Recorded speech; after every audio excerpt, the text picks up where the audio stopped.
A vida de São José, revelada à abadesa Maria Cecília Bage. José é tentado e atormentado pelo demônio, sua grande paciência e firmeza. O demônio servia em seu ódio quando observava as admiráveis virtudes de José, nele resplandecentes, que serviam de exemplo para todas as outras pessoas e as animavam a praticá-las também. Por esses motivos, ele, tomado de grande furor contra o santo jovem, e não sabendo como fazê-lo, incidir em atos de ira e de revolta, e ainda mais para afastá-lo de sua fervorosa ação a serviço de Deus, passou a instigar alguns malfeitores e insuflar em seus corações grande aversão por José, e até mesmo ódio, pois a sua santificada orientação de vida do santo provocava nessas pessoas sentimentos de vergonha e censura. Por isso, elas concordaram em que, quando o encontrassem, iriam molestá-lo, desprezá-lo e dizer-lhe palavras injuriosas, decisões essas que de fato acabaram por cumprir. Quando os tais jovens encontravam José, e esses delinquentes iam até mesmo ao seu encalço, o escarneciam e riam dele. Estando sozinho, o santo inclinava sua cabeça e, voltando o seu coração para Deus, rezava para que aqueles indivíduos tivessem consciência dos erros que praticavam. Eles, então, vendo que José não respondia às suas ofensas, maltratavam-no ainda mais, com palavras como burro, idiota, covarde, dizendo ele tão estúpido que nem mesmo falar sabia. José seguia seu caminho tentando mostrar-se tranquilo, e os maus indivíduos o seguiam, alardeando atrevidamente, e lhe diziam continuamente grosserias e ofensas. José se via então muito confuso e perplexo, sem saber se deveria responder-lhes à altura para que se calassem, ou se deveria manter-se em silêncio e sofrer com paciência. Obviamente, decidiu-se pela última alternativa, pois assim estaria agradando a Deus. Decidiu-se pelo sofrimento, até mesmo com alegria, sem dizer qualquer palavra. A sua atitude confundiu sobremaneira os seus perseguidores, que se envergonhavam, tendo assim o demônio sido derrotado mais uma vez. Mas os jovens delinquentes não se reconheceram satisfeitos, e em outras ocasiões voltaram a maltratar José, até que, cansados de tanto ofendê-lo, finalmente acabaram por deixá-lo em paz. Todavia, as perseguições duraram muito tempo, e José, ao deixar sua casa para executar alguma tarefa solicitada por seus pais, ia preparado para sofrer as dificuldades de outras pessoas como que os malfeitores. Todavia, jamais se queixou com quem quer que fosse, nem mesmo com seus pais, mantendo-se calmo e jovial. Entretanto, o seu pai Jacó foi informado dessas perseguições e conversou com ele sobre isso para saber se deveria tomar qualquer providência a respeito.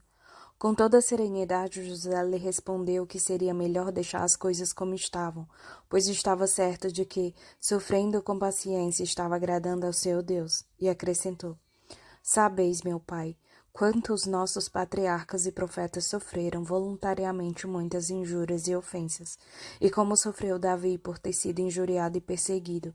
Sabemos também que todos eles eram muito favorecidos pelo nosso Deus. Por tais motivos é preciso que os imitemos, já que o Senhor nos dá ocasiões para isso. Jacó ficou verdadeiramente edificado com tais palavras e deixou que o seu filho agisse segundo o seu próprio julgamento e que sofresse sem quaisquer ressentimentos como o fazia.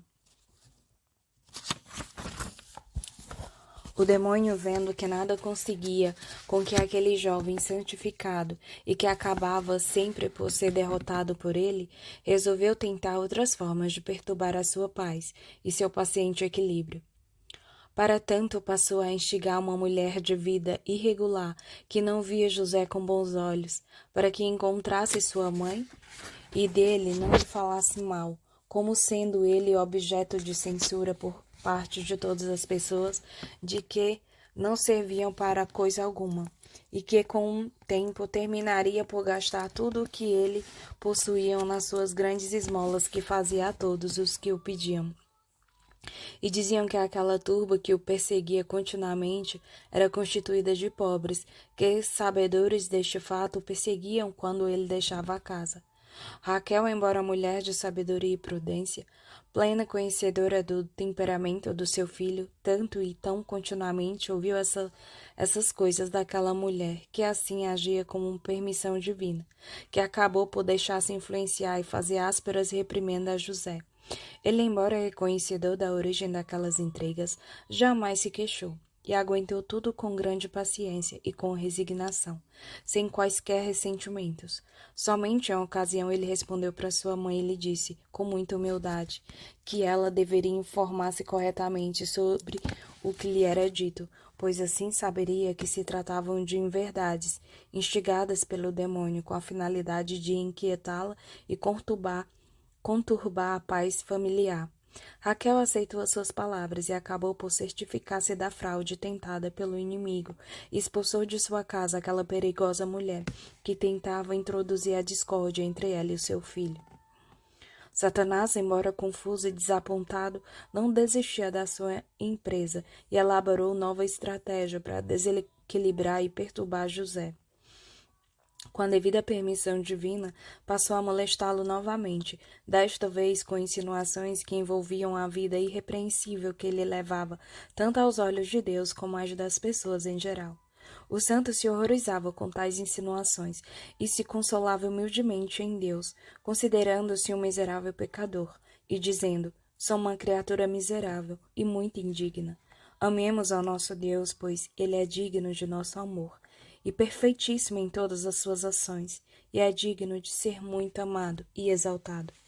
O demônio tentou José de todas as formas possíveis e imagináveis. Somente contra sua grande pureza nada lhe foi permitido, fato que o irritava profundamente e fazia com que procurasse alguma forma de fazer com que José proferisse algumas palavras que contrariasse essa sua nobre virtude de pureza.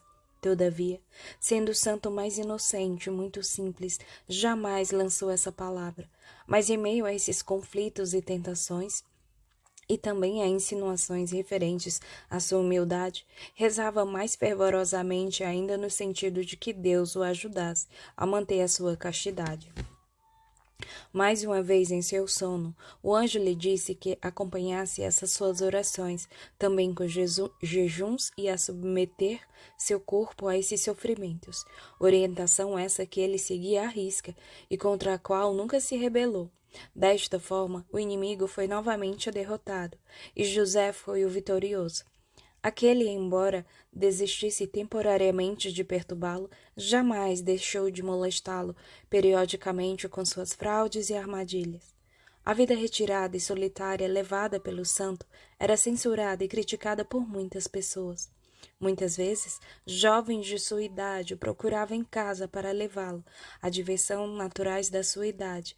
Ele então, com toda a delicadeza, recusava seus convites e lhes dizia que sua maior diversão estava em ler e estudar as sagradas escrituras, assim como a vida dos patriarcas e profetas, para que pudesse imitá-los em suas virtudes, pois, através delas, se haviam feito amados e favorecidos por Deus, e também muito agraciados por ele. E José os exortava para que agissem da mesma forma.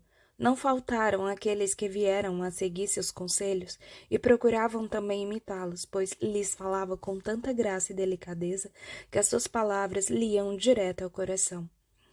Depois de ter dado conselhos tão saudáveis, José se retirava para rezar novamente por todos aqueles que não atendiam às suas orientações, no sentido de que Deus os ajudasse e lhes concedesse a graça de fazê-lo no futuro. O Senhor o atendia nessas preces, e o santificado jovem se alegrava sobremaneira de saber que eles passavam a colocar em prática os conselhos que lhes dera, e disse ele, agradecia a Deus. Entretanto, também não faltaram os que o censuravam e que viam suas orientações de forma errada. José tomava para si a culpa desse fato, dizendo que, sendo pecador, não merecia atenção e crédito para ser ouvido por eles. Retirava-se em lágrimas e orava a Deus para que empregasse sua misericórdia com os que tripudiavam sobre os seus conselhos e para que ele não levasse em conta as suas múltiplas culpas. Mas não somente o mérito que ele tinha em amá-lo e servi-lo com toda fidelidade, pedia também que ele iluminasse aquelas pessoas e fizesse com que elas conhecessem as verdades de suas manifestações. Deus muito se comprazia com tudo isso e não permitia que essas súplicas fossem feitas em vão.